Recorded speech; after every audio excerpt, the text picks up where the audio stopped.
आप सभी का स्वागत है आपके अपने YouTube चैनल जीएम स्टडी में। आज के इस वीडियो में हम लोग क्लास 12 पॉलिटिकल साइंस का 5 नंबर वाला जो आपके एग्जाम में डायरेक्ट देखने को मिलेंगे वो सारा क्वेश्चन इस वीडियो में अपनी लैंग्वेज में कवर करने वाले हैं। बहुत सारे स्टूडेंट का क्या प्रॉब्लम होता है कि जो 5 नंबर वाले क्वेश्चन होते हैं हिस्ट्री का तो वो किसी तरीके से तो लिख लेते हैं, हिंदी वगैरह और किसी तरीके से लिख लेते हैं, लेकिन जो पॉलिटिकल साइंस है बहुत सारे प्रॉब्लम का सामना करना पड़ता है। तो आज के वीडियो में 5 नंबर के क्वेश्चन जो आपका शीत युद्ध चैप्टर है, इस चैप्टर से मैं आपको इसमें सारा क्वेश्चन पूरे तरीके से एनालिसिस करके बता रहा हूँ। बिल्कुल 100% आएंगे क्योंकि इस चैप्टर से 2 टॉपिक से क्वेश्चन पूछेंगे।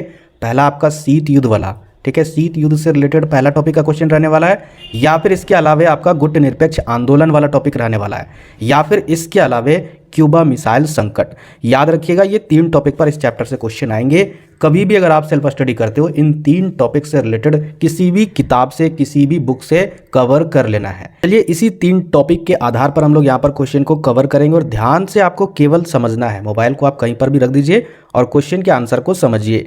तो देखिए पहला क्वेश्चन क्या आपका, विश्व में 2 शक्ति गुटों के उदय से आप क्या समझते हैं? पूरे विश्व में जब शीत युद्ध स्टार्ट हुआ था दूसरे विश्व युद्ध के बाद, उस समय आप सभी को पता है शीत युद्ध आपने जरूर पढ़ा होगा कि 2 महाशक्ति के रूप में उभर कर आए थे। एक था आपका सोवियत संघ रूस और दूसरा था आपका संयुक्त राज्य अमेरिका।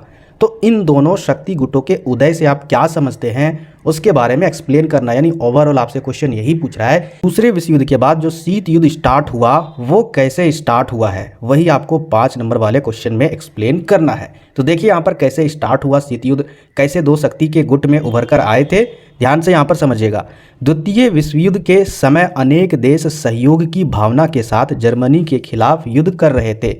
यानी दूसरे विश्व युद्ध में क्या चल रहा था, बहुत सारे अनेक देश मिलकर जर्मनी के खिलाफ युद्ध लड़ रहे थे और यह भावना युद्ध के बाद समाप्त भी हो चुकी थी। जैसे जैसे दूसरा युद्ध समाप्त होता गया और यह भावना भी खत्म हो गई।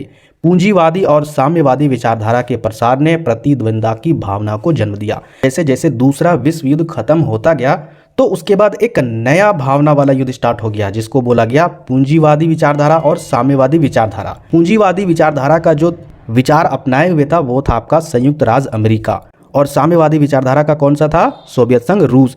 ये दोनों देश अपने आप को द्वितीय विश्व युद्ध के बाद बहुत बड़ा शक्तिशाली देश मानने के लिए तैयार हो चुके थे, यानी अपने आप को बहुत बड़ा शक्तिशाली देश मान रहे थे। अब समझिए कि एक म्यान है और उसमें 2 तलवारें आनी है, तो ऐसा कभी हो सकता है? नहीं हो सकता है, और इस कारण से युद्ध की भावना जरूर पनपेगी, तो वही शीत युद्ध कहलाया। आगे देखिए यहाँ पर द्वितीय विश्व युद्ध के दौरान संयुक्त राज्य अमेरिका ने जापान पर परमाणु बमों को गिराया था, यानी उसका प्रयोग किया था। दूसरे विश्व युद्ध में आपको पता होगा जापान के हिरोशिमा और नागासाकी में संयुक्त राज्य अमेरिका ने बम को गिराकर अपने आप को शक्तिशाली देश के रूप में उभर कर निकला था कि हाँ हम ऐसा देश है कि कहीं भी परमाणु बम गिरा सकते हैं, और वह एक प्रमुख विश्व शक्ति के रूप में भी उभरा था। उसने साम्यवादी विचारधारा यानी सोवियत संघ रूस के विरोध में पूंजीवादी एवं लोकतांत्रिक देशों का गुट बनाया, और इसके बाद जो साम्यवादी विचारधारा का कौन सा था देश, सोवियत संघ रूस, उसके खिलाफ संयुक्त राज्य अमेरिका इसके विरुद्ध में एक सैन्य संगठन बनाना स्टार्ट कर दिया कई देशों के गुट को मिलाकर।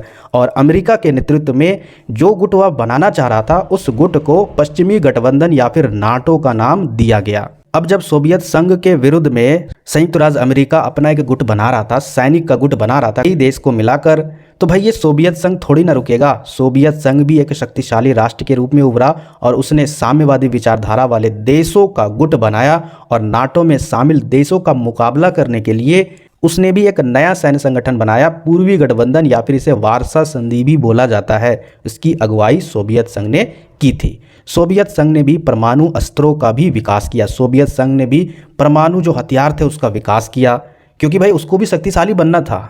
और इस प्रकार दोनों के बीच में बहुत ज़्यादा तनाव भी हो गया था। इस प्रकार विश्व में 2 शक्ति गुटों का उदय हो गया था। शीत युद्ध के निरंतर तनाव भरे वातावरण के कारण सशक्तिकरण को बढ़ावा मिला, यानी हथियारों का इस्तेमाल, इसी को सशक्तिकरण बोला जाता है। हथियार, जैसे कि हथियार बताकर अपने आप को साबित करना कि हम सबसे ज़्यादा ताकतवर है, तो वही सशक्तिकरण हो गया। उनके बीच सैन्य स्पर्धा यानी सैनिकों के बीच में भी बहुत ज़्यादा तनाव बढ़ने लगी। दोनों शक्ति गुटों के बीच व्याप्त परस्पर भय और अविश्वास की भी भावना पनप उठी और इस प्रकार शीत युद्ध शुरू हो चुका था और शीत युद्ध के कारण विश्व का दो गुटों में विभाजन हो गया था। तो इस तरीके से आप इसका आंसर लिख सकते हो कि विश्व में दो शक्ति गुट का उदय कैसे हुआ था। आगे हम लोग देखते हैं नेक्स्ट क्वेश्चन। और यहाँ पर देखिए नेक्स्ट क्वेश्चन क्या आपका, सारे क्वेश्चन बहुत ज़्यादा इंपॉर्टेंट है, कोई भी क्वेश्चन इग्नोर मत कीजिएगा। तो देखिए यहाँ पर क्वेश्चन क्या आपका, महाशक्तियों को शीत युद्ध के युग में मित्र राष्ट्रों की आवश्यकता क्यों थी? या फिर यही क्वेश्चन पूछा जाएगा, महाशक्तियाँ छोटे देशों के साथ सैन्य गठबंधन क्यों रखती थी? या फिर यही क्वेश्चन पूछा जाएगा, शीत युद्ध के दौरान महाशक्तियों को छोटे देशों की मित्रता की क्यों आवश्यकता थी? कारण बताइए। सारे क्वेश्चन एक ही बात आपसे पूछ रहे हैं कि जो दो महाशक्तियां देश थी, एक तो आपका सोवियत संघ रूस और दूसरा आपका संयुक्त राज्य अमेरिका, भाई वो जो छोटे छोटे देश थे उसको अपने गठबंधन में क्यों लाना चाह रहे थे, इसका रीज़न बताइए। तो देखिए यहाँ पर सारे पॉइंट वाइज रीज़न है, इसको पूरा आपको लिख डालना है, अपने दिमाग में फिट कर लेना है। तो क्यों जरूरी था, ध्यान से समझिएगा। पहला पॉइंट देखिए, महत्वपूर्ण साधनों जैसे कि तेल और खनिजों की प्राप्ति के लिए आखिर क्यों लाना चाह रहे थे? क्योंकि कुछ ऐसे अरब देश थे जहां पर तेल की मात्रा ज़्यादा थी, खनिजों की मात्रा ज़्यादा थी, उसका वह इस्तेमाल करना चाह रहे थे शक्तिशाली बनने के लिए। दूसरा रीज़न, भू क्षेत्र यानी भूमि का कुछ क्षेत्र के लिए, ताकि वहां से महाशक्तियां अपने हथियारों और सेना का संचालन कर सके। यानी जैसे कि अगर अमेरिका किसी भी दूसरे देश को इसलिए वह अपने गुट में मिलाना चाह रहा था ताकि यहाँ पर वह अपने हथियार एजेंसी या सैन्य एजेंसी को स्थापित करके सोवियत संघ रूस पर निगरानी रख सके, उस पर देख सके कि उसकी हरकत क्या है। ठीक है, इसलिए वह किसी भी देश का भू क्षेत्र को भी इस्तेमाल करना चाह रहा था अपने गुट में शामिल करके।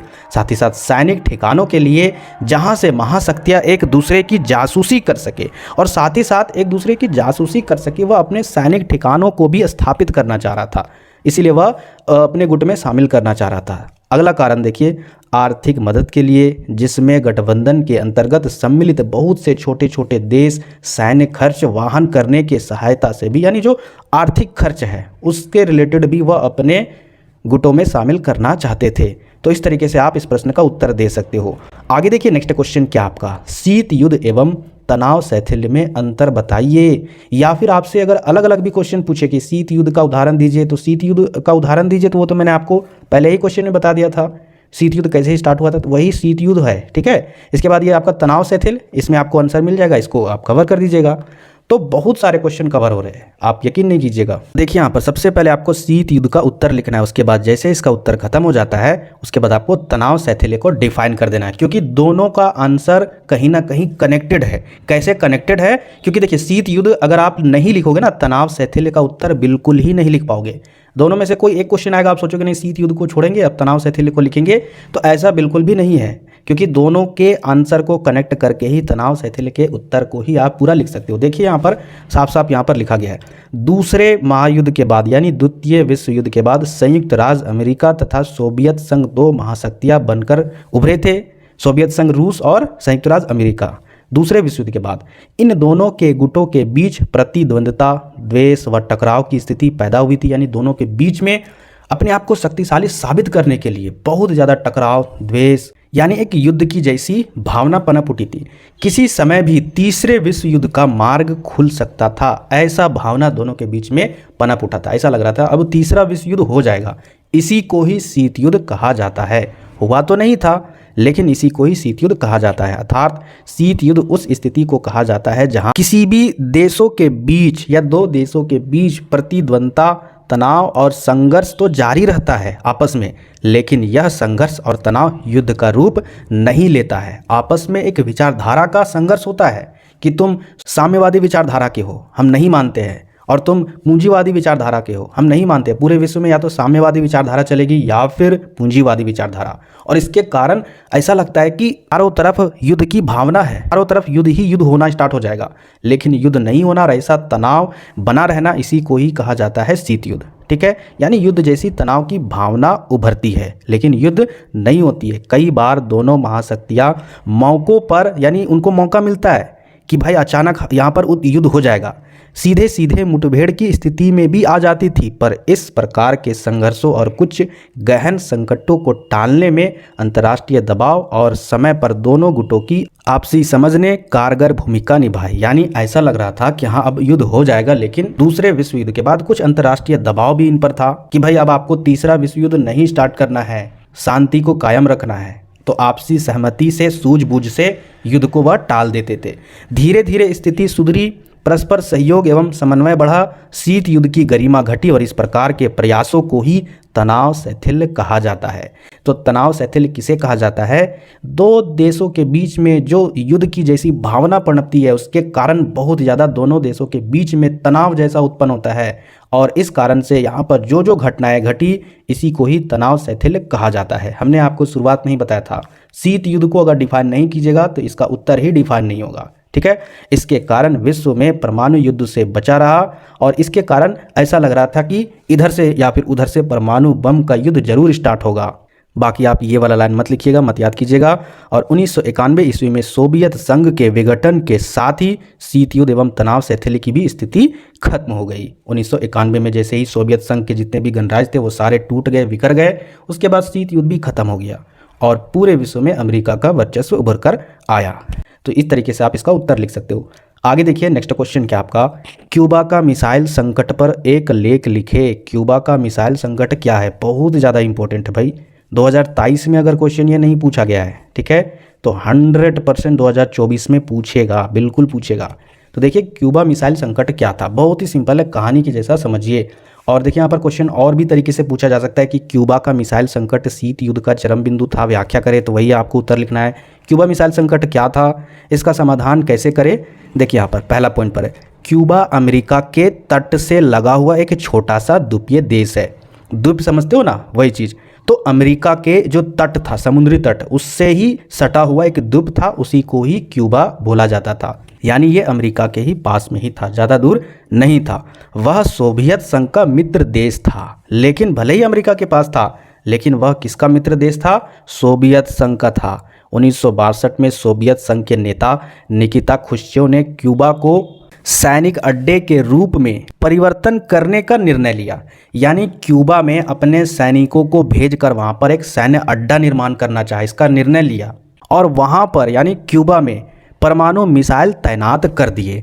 अब भाई जब अमेरिका के सामने वाले देश में अचानक सोवियत संघ रूस अपना हथियार तैनात कर देगा, खास करके परमाणु मिसाइल, तो भाई अमेरिका बौखला जाएगा। और इन हथियारों के कारण अमेरिका सोवियत संघ के निकट निशाने पर आ गया और इस कारण से क्या हुआ कि भाई सोवियत संघ जो था वह जैसे ही परमाणु हथियार वहां पर स्थापित किया क्यूबा में, तो अमेरिका निशाने पर था, क्योंकि सोवियत संघ अमेरिका के ठिकानों और शहरों पर आक्रमण कर सकता था बिल्कुल आसानी पूर्वक से। और इसके बाद जो अमेरिका के राष्ट्रपति थे जॉन एफ कैनेडी, इन्होंने सोवियत संघ के जो प्रधानमंत्री थे खुश्चेव, ठीक है, उनको मिसाइल को हटाने के लिए कहा। वे परमाणु युद्ध नहीं चाहते थे, परंतु खुश्चेव ने एक शर्त रखी। क्या शर्त रखी? यदि राष्ट्रपति कैनेडी यह विश्वास दिलाए कि अमेरिका क्यूबा पर आक्रमण नहीं करेगा, क्योंकि देखिए भले ही अमेरिका के पास में ही था क्यूबा, लेकिन ये जो देश था किसका मित्र राष्ट्र देश था? सोवियत संघ रूस का। तो इसीलिए खुश्चेव ने एक शर्त रखी कि भाई आप जो है ना वो क्यूबा पर कोई भी आक्रमण नहीं कीजिएगा। और क्यूबा पर जंगी जहाज़ों की जो घेराबंदी है, यानी क्यूबा पर भी याद रखिएगा अमेरिका ने चारों तरफ से जो जंग वाले जहाज़ होते हैं उसकी घेराबंदी कर दी रखी थी, इसको भी हटा लें तो क्यूबा में मिसाइल तैनात नहीं की जाएगी। ये प्रस्ताव या फिर बोला जाए कि ये शर्त खुश्चेव ने रखे सोवियत संघ के जो प्रधानमंत्री थे अमेरिका के राष्ट्रपति के सामने। अब भाई अमेरिका के राष्ट्रपति के सामने अब कोई चारा बचा नहीं था, तो उस समय ऐसा लगता था कि परमाणु युद्ध हो सकता था, और ऐसा रियल में, क्योंकि आप देखिए वहाँ पर सामने अमेरिका और यहाँ पर आपका क्यूबा है, तो आराम से इसको अटैक कर सकता था परमाणु मिसाइल के द्वारा। और ऐसा भी लग रहा था कि हाँ परमाणु युद्ध हो सकता है, परंतु दोनों देशों ने बुद्धि का इस्तेमाल किया और समझ से काम लिया। अमेरिका ने प्रस्ताव को मानकर जो भी घेराबंदी किया था उस घेरा को हटा लिया, सोवियत संघ के जहाज भी वापस चले गए और इस प्रकार यह संकट टल गया। यही संकट क्यूबा मिसाइल संकट के नाम से प्रसिद्ध है। तो ये हो गया आपका क्यूबा मिसाइल संकट। ठीक है, इसी तरीके से आपको लिखना होगा, लास्ट में लिख दीजिएगा पैराग्राफ छोड़कर कि इस संकट में महत्वपूर्ण भूमिका निभाने वाले दो विख्यात नेता अमेरिका के राष्ट्रपति जॉन एफ कैनेडी और सोवियत संघ के नेता निकिता खुश्चेव थे। ठीक है, एक भी नंबर नहीं कटेगा। आगे हम लोग देखते हैं नेक्स्ट क्वेश्चन आपका गुट निरपेक्ष आंदोलन वाले टॉपिक से। और याद रखिएगा ये जो आपका टॉपिक है इससे आपके एग्जाम में 100% क्वेश्चन बनेंगे, इसको कभी भी नहीं छोड़ना है। तो दो ध्रुवीयता को चुनौती के रूप में गुट निरपेक्ष आंदोलन की उत्पत्ति का विश्लेषण करें। बहुत सारे स्टूडेंट समझते हैं कि जिस तरीके से संयुक्त राज्य अमेरिका ने एक सैन्य गुट बनाया था, उसी तरीके से सोवियत संघ रूस ने भी एक सैन्य गुट बनाया था, तो दोनों के जैसा एक तीसरा भी सैन्य गुट गुट निरपेक्ष गुट था। तो ये बिल्कुल गलत है। गुट निरपेक्ष जो था ना वो अलग गुट था। आप लोग यहाँ पर समझ लीजिए, इसके बाद आप इसको लिखिएगा एग्जाम में। तो देखिए यहाँ पर ध्यान से, अंतर्राष्ट्रीय व्यवहार में स्वतंत्र नीति का पालन एवं किसी भी प्रकार के सैन्य गुट या अन्य गुटबाजी से अलग रहकर स्वयं के विकास तथा विश्व शांति को सुनिश्चित करने की नीति को ही गुट निरपेक्षता के नाम से जाना जाता है। मतलब ये एक ऐसी नीति है जिसमें ना तो सोवियत संघ रूस का जो सैन्य संगठन था और जो आपका अमेरिका का सैन्य संगठन था, दोनों गुटों में शामिल नहीं होना है, और एक अलग शांति व्यवस्था को बनाए रखने के लिए पूरे विश्व में गुट निरपेक्षता का नीति दिया गया। इसी को ही गुट निरपेक्षता का नाम दिया गया और इसी को ही हम लोग कहते हैं गुट निरपेक्ष। और गुट निरपेक्ष आंदोलन वस्तुतः महाशक्तियों के गुटों में शामिल नहीं होने का आंदोलन था। ये एक ऐसा आंदोलन था जिससे कि दोनों का जो सैन्य संगठन था दोनों में शामिल नहीं होना है, क्योंकि सैन्य संगठन में शामिल हो गए तो कहीं ना कहीं युद्ध की भावना पनपेगी, तो युद्ध नहीं चाहता था ये गुट निरपेक्ष आंदोलन। ठीक है, ये चाहता था कि पूरे विश्व में शांति कायम रहे, और इसके अंडर में जो भी देश चाहते थे कि पूरे विश्व में शांति कायम रहे तो उसके लिए इस आंदोलन में भाग लेते थे और इसमें शामिल होते थे।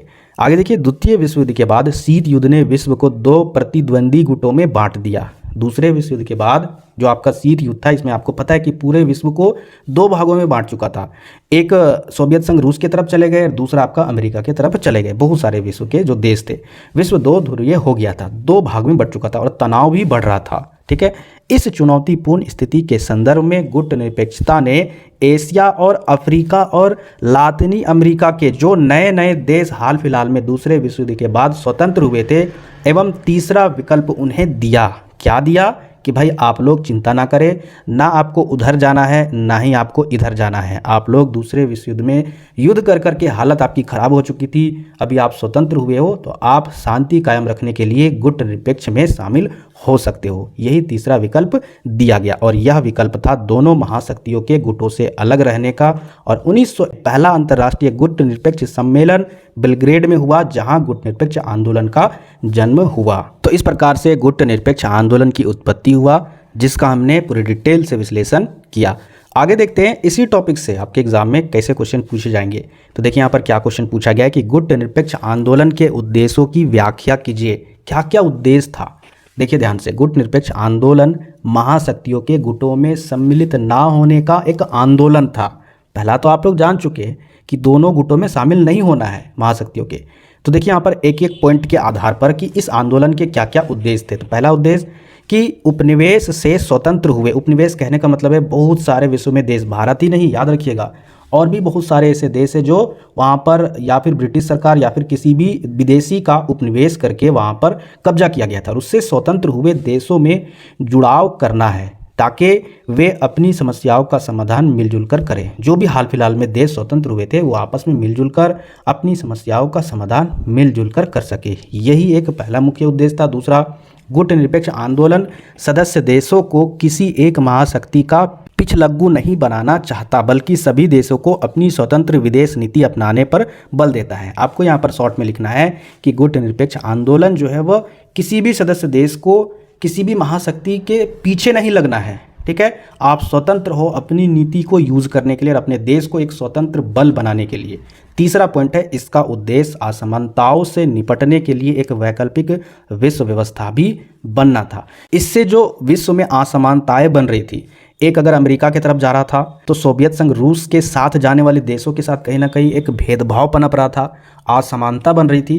तो इसको भी निपटाने के लिए इस आंदोलन को शुरू किया गया था, आपस में एकता बनी रहे। साथ ही साथ यह आंदोलन अंतर्राष्ट्रीय व्यवस्था को लोकतांत्रिक बनाने के पक्ष में भी था। लोकतांत्रिक समझते हो ना, तो इस पक्ष को भी बरकरार रखने के लिए इस आंदोलन को जोड़ा गया था। क्योंकि अगर आप याद रखिएगा, अगर दो पक्ष में पूरे विश्व में शीत युद्ध में बढ़ चुका था, तो सोचिए अगर आधा आधा पक्ष में पूरा विश्व बढ़ जाता, आधा इधर चला जाता सारे देश, आधा इधर चला जाता, तो दोनों में अगर युद्ध होता, तीसरा विश्व युद्ध शीत युद्ध के टाइम में ही, तो कोई एक जीतता और कोई एक जीतता, तो समझिए कि उसका ही सारा बोलबाला रहता, उसका ही सारा कुछ चलता।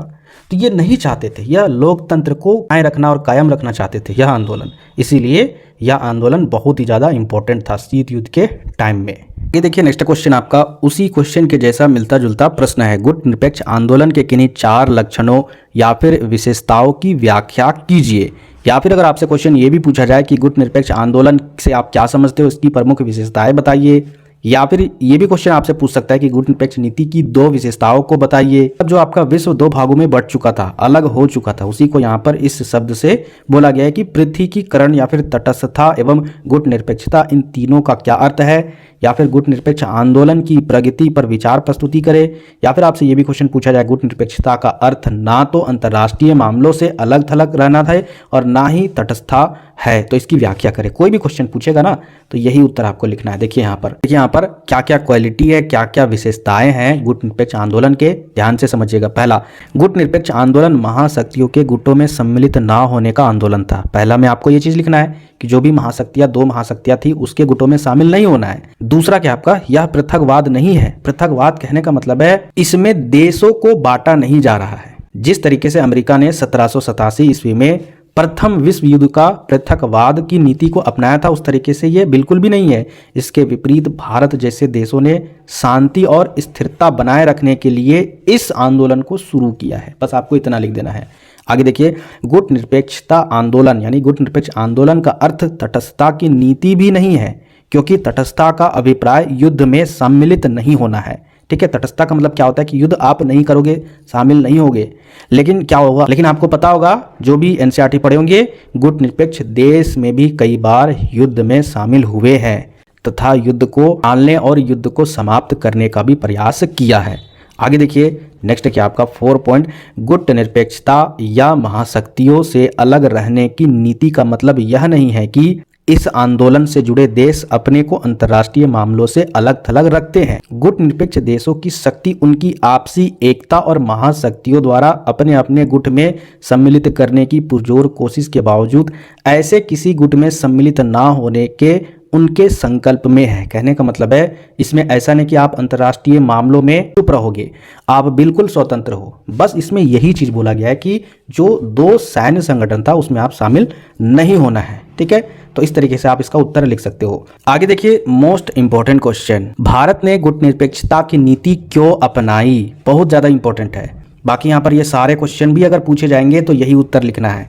देखिए यहाँ पर उत्तर क्या है, दूसरे विश्व युद्ध के बाद शीत युद्ध ने विश्व को 2 प्रतिद्वंदी गुटों में बांट दिया था। इसी संदर्भ में गुट निरपेक्षता ने एशिया और अफ्रीका और लातिनी अमेरिका के जो 9 स्वतंत्र देश थे उसको एक तीसरा विकल्प दिया, और यह विकल्प था दोनों महाशक्तियों के गुटों से अलग रहने का। ठीक है, उसमें शामिल नहीं होना है। और भारत समेत कई इन देशों ने जो हाल फिलहाल में स्वतंत्र हुए थे इस आंदोलन को, इस पक्ष को अपनाया, यानी गुट निरपेक्षता की नीति को अपनाया।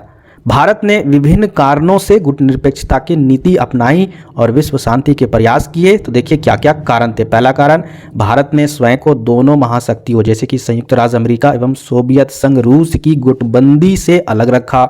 उसने अपने देश की जो आर्थिक और सामाजिक तथा राजनीतिक जो प्रगति थी और उन्नति थी उस पर ध्यान फोकस किया। ठीक है, और अधिक लाभदायक समझा कि इन दोनों में शामिल नहीं होना है, एक अलग आपको गुट बनाना है जिसमें शांति कायम रखे। इसके अलावा भारत का किसी भी गुट में शामिल होने से और उसका पिछलग्गू बनने से भी राष्ट्र की स्वतंत्रता कुछ हद तक अवश्य प्रभावित होती।